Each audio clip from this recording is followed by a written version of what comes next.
स्वागत है AB news Delhi में। हमारे चैनल को देखने से पहले सब्सक्राइब करें, बेल आइकन दबाएं ताकि हर अपडेशन आपको मिलता रहे। आज हम बात करेंगे दिल्ली विधानसभा चुनाव की। दिल्ली विधानसभा चुनाव में मुस्तफाबाद विधानसभा में आज अली मेहंदी जो कि कांग्रेस के प्रत्याशी हैं, आज उनकी बहुत बड़ी जनसभा हुई जिसमें राहुल गांधी आने वाले थे, लेकिन उनकी तबीयत खराब होने की वजह से आज उनका आना कैंसिल हो गया। लेकिन वह आज इमरान प्रतापगढ़ी ने आज समा बांध दिया। जनसभा में आज जन सैलाब देखने को मिला और आज उन्होंने अली मेहंदी के लिए वोटों की अपील। देखते हैं हमारे संवाददाता साजिद जमाल की एक रिपोर्ट।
जब इन्होंने एक ऑब्जर्वर मुस्ताबाद विधानसभा बन के आए हैं, मैं दिल्ली गहराइयों से अब्बास भाई का मुस्ताबाद में स्वागत करता हूँ, अभिनंदन करता हूँ। और मुझे यकीन है कि अब्बास भाई जो कि पंजाब से हैं और पंजाब में जो आम आदमी पार्टी झूठ बोल रही है, गली गली जाके अब्बास भाई और उनकी टीम हमारे सभी लोगों के साथ पंजाब की हकीकत आप लोगों के सामने मुस्ताबाद विधानसभा के सामने बताएंगे। मैं अब्बास भाई से भी इंतजार करता हूँ, अब्बास भाई आप मुस्ताबाद में आए, आप भी अपने दोनों से। मैं अब्बास रजा, मैं पंजाब प्रदेश कांग्रेस कमेटी का जनरल सेक्रेटरी। मुझे ऑब्जर्वर लगाया गया। मुस्तफाबाद अलीम भी मेरे छोटे भाई बहुत मेहनत कर रहे हैं। रही पंजाब में जो आम आदमी पार्टी ने काम किया है वो बहुत बुरा हाल है। पंजाब का लॉ एंड ऑर्डर बिल्कुल ख़राब है, नशे का बहुत बुरा हाल है। और जो उसने वहाँ सवाल कर रखे थे ना कि मैं 1000 रुपये दूँगा, उसने आज तक 1 रुपया नहीं दिया। तो पंजाब का हालात जो हैं वो इस टाइम बद से ज़्यादा बदतर हो गए। पंजाब नंबर 1 सूबा हुआ करता था, जो आज पंजाब नशे में डूब चुका। और लॉ एंड ऑर्डर की ये आलम है वहाँ पर कि कहीं को भी निकल जाओ, लूट खो चोरियाँ, बहुत बुरा आलम इन्होंने वहाँ करा हुआ। इन्होंने यहाँ का हवाला दिया था कि यहाँ स्कूल बना देंगे, ना वहाँ कोई स्कूल है ना वहाँ कोई चीज़ बनाई। इन्होंने कुछ नहीं किया, सिर्फ इन्होंने वहाँ खनन के जो जितना भी था सारा कारोबार उसको बैठ के कर रहे हैं। तो इन्होंने हालात ख़राब कर दिए पंजाब के। वही हाल ये दिल्ली के अंदर करना चाह रहे हैं। लेकिन मैं समझता हूँ कि दिल्ली की जनता बहुत समझदार है और ख़ासकर मुस्तफाबाद के लोग बहुत अच्छे लोग हैं। मुझे आके बड़ी खुशी हुई और इंशाअल्लाह बहुत जल्दी 5 तारीख के बाद आप देखेंगे अली मेहंदी साहब 50,000 वोट से जीत के आएंगे। आज हम मौजूद हैं मुस्तफाबाद विधानसभा के अंदर, जो कि युवा नेता हैं, युवा दिलों की धड़कन अली मेहंदी। पहले भी एक बार चुनाव में मैदान में थे, इस बार दोबारा से चुनाव मैदान में। इनसे बातचीत करते हैं कि इनकी कैंपेनिंग, इनका प्रचार कैसे चल रहा है और आने वाले किस तरीके से अपने विपक्षी बंधुओं को किस तरीके से हराएंगे। तो अली मेहंदी जी, मैं आपसे सबसे पहला सवाल ये रहेगा कि आज आपके बीच में इमरान प्रतापगढ़ी आए, राहुल गांधी जी नहीं आप आए, क्या वजह रही जो ना आने की? देखिए राहुल गांधी जी की तबीयत बहुत ज्यादा खराब है और उनके सारे प्रोग्राम दिल्ली के कैंसिल हो गए। और बड़ी हमने कोशिश करी, राहुल जी भी चाहते थे कि क्योंकि मुस्ताबाद से उन्हें बड़ी मोहब्बत है, क्योंकि मुस्ताबाद वो दंगों में आए भी थे, तो उनको था कि वो आए मुस्ताबाद। बड़ी उन्होंने कोशिश करी, लेकिन देखिए अगर कोई बीमार है तो उसके आगे फिर किसी की नहीं चलती। बहुत सीवियर उनका गले में इन्फेक्शन है, बुखार था और निमोनिया भी था। तो सुबह ही 10 बजे मैंने अपने सभी साथियों को फेसबुक, ट्विटर और व्हाट्सएप के माध्यम से और हमारे सभी साथियों ने बता दिया था कि राहुल गांधी जी नहीं आ रहे। ये मेरे साथी मेरे साथ खड़े हैं, सबके चेहरे मुरझाए हुए थे और बहुत उनको दुख था। लेकिन एक चीज की अब खुशी हुई कि सब लोगों ने मुझे कहा कि अली भाई राहुल गांधी जी नहीं आ रहे, लेकिन जनता तो आ रही है कांग्रेस पार्टी के इस प्रोग्राम में। आप देखिए सड़क ब्रिजपुरी वाली पहली बार बंद हुई है, आज तक कभी बंद नहीं हुई। मैं प्रशासन का शुक्रिया अदा करना चाहता हूँ, खास तौर से हमारे जो एडिशनल डीसीपी हैं संदीप लांबा जी और हमारे जो एसएचओ साहब हैं दयालपुर के, उनका मैं खास तौर से शुक्रिया अदा करना चाहता हूँ, पूरे पुलिस महकमे का, कि जिन्होंने बहुत अच्छा अरेंजमेंट किया और बड़े पेशेंस के साथ इस प्रोग्राम को कराया। देखिए सबसे बड़ी बात क्या है, आज का इमरान प्रतापगढ़ी जी आए तो उसमें उन्होंने क्या कहा, मुख्य मुद्दा क्या रहा? देखिए इमरान प्रतापगढ़ी जी ने कहा कि मैं ये ढूंढ रहा हूँ, एक तरफ है चौकीदार और एक तरफ है झूठा आदमी, तो वो दोनों को उन्होंने लपेटा और सही लपेटा। उन्होंने कहा कि हमारी नजरें ढूंढ रही हैं कि वो अन्ना हजारे अब कहाँ हैं, इनका गुरु अन्ना हजारे कहाँ है।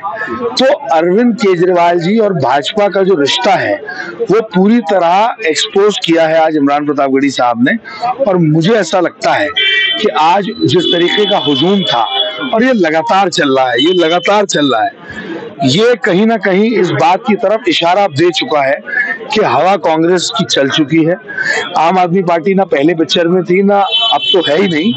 भाजपा और कांग्रेस की इस लड़ाई में कांग्रेस जीतने जा रही है। अली मेहंदी, अब ये चुनाव आप समझिए, ये चुनाव अब अली मेहंदी का नहीं रह गया, ये चुनाव मुस्ताबाद विधानसभा का बन चुका है। अब लड़ाई मुस्तफाबाद विधानसभा वर्सेस बीजेपी है, तो जनता के सामने तो कोई जीत नहीं सकता। बीजेपी के जो प्रत्याशी है उन्होंने बोला कि मुस्ताबाद विधानसभा का नाम चेंज कर देंगे वो जीतने के बाद में, तो क्या प्रतिक्रिया है? उनके बड़ों में भी हिम्मत नहीं है, बड़ों में समझ लीजिए, अली मेहंदी नाम है मेरा। उन्होंने तो ऐसा हो भी सकता है कि ये विधानसभा जो है उनके हाथ में आ जाए। देखिए मेरी बात समझिए, ऐसे समीकरण बहुत बने हैं। मुस्ताबाद विधानसभा की जनता सीधी है, दिल वाली है, लेकिन बेवकूफ नहीं है। मुस्ताबाद विधानसभा की जनता ये जानती है कि उसको फैसला क्या लेना है, और मुस्ताबाद की जनता ये फैसला कर चुकी है कि हमें एक तरफा उसी कांग्रेस को वोट देना है जिसने हमारे 52 गलियां जिसके टाइम में बनी थी, हसन अहमद साहब के टाइम में हमारे गड्ढे भरे थे, ये डिस्पेंसरी बनाई थी, या इस इलाके के अंदर जो भी काम हुआ सिर्फ और सिर्फ हसन अहमद साहब ने किया है, कांग्रेस पार्टी ने किया है। इनको शर्म आनी चाहिए आम पार्टी वालों को, तो रिपेयरिंग भी नहीं कर पाए।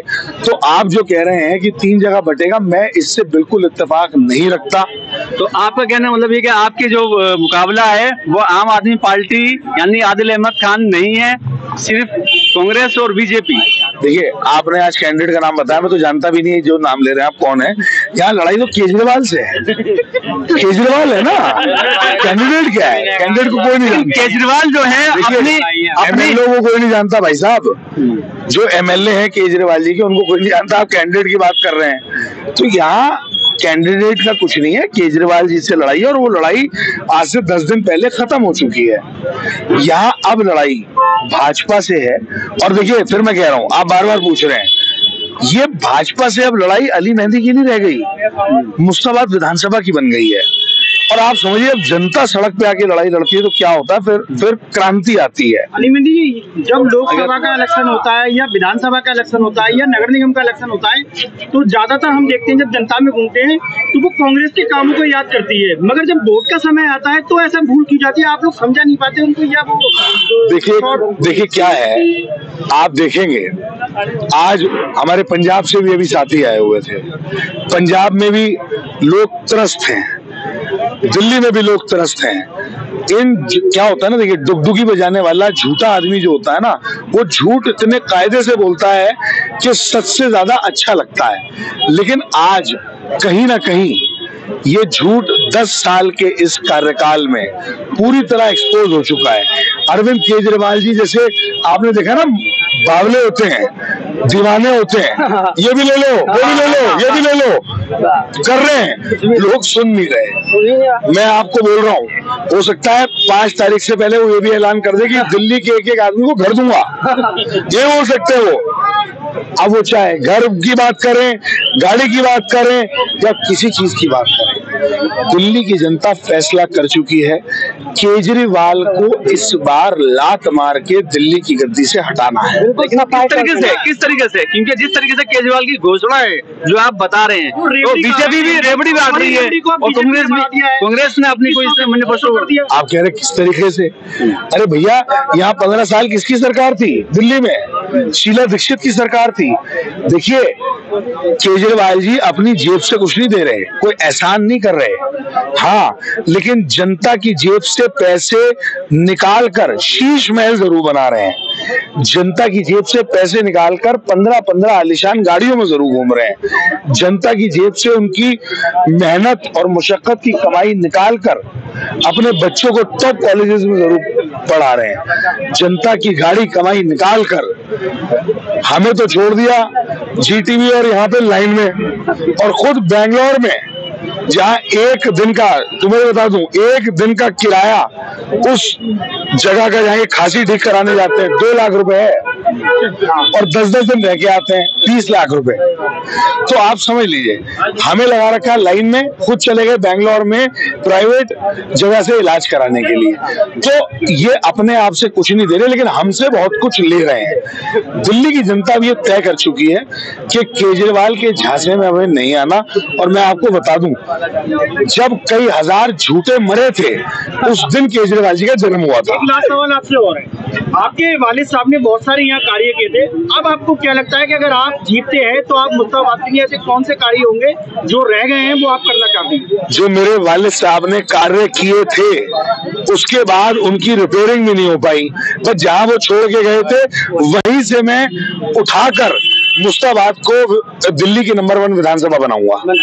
ये थे हमारे साथ में अली मेहंदी जो बता रहे थे, उन्होंने पिछली बार इनके ये चुनाव में मैदान में थे, साथ ही ये पूर्व विधायक जो हसन अहमद यहाँ के सबसे पहले विधायक थे, उनके ही साहबजादे हैं, उनके ही बेटे हैं। तो क्या इस बार जनता का प्यार मिलेगा?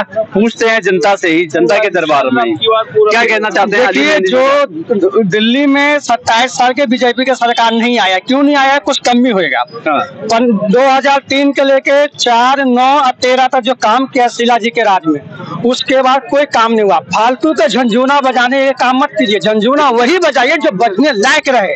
क्योंकि मैंने मुस्तफाबाद में देखा हूँ, आने के भी रास्ता नहीं रहते थे, लेकिन जब हसन अहमद जी जीते थे तो रास्ता भी बना, सारा काम हुआ। जैसे आम आदमी की सरकार बना, जब के सारा काम में चौपट कर दिया, सिर्फ ये फ्री वो फ्री, कोई फ्री नहीं, सिमरत जुमलाबाज है। अब उसके घर के बाथरूम के पर्दा जाके देखिए, उसके बाथरूम में जो वोट लगा हुआ वो जाके देखिए, लाखों लाखों रुपए की चीज है। वो पैसे कहाँ के आ रहा है? वो जनते के पैसे के आ रहा है।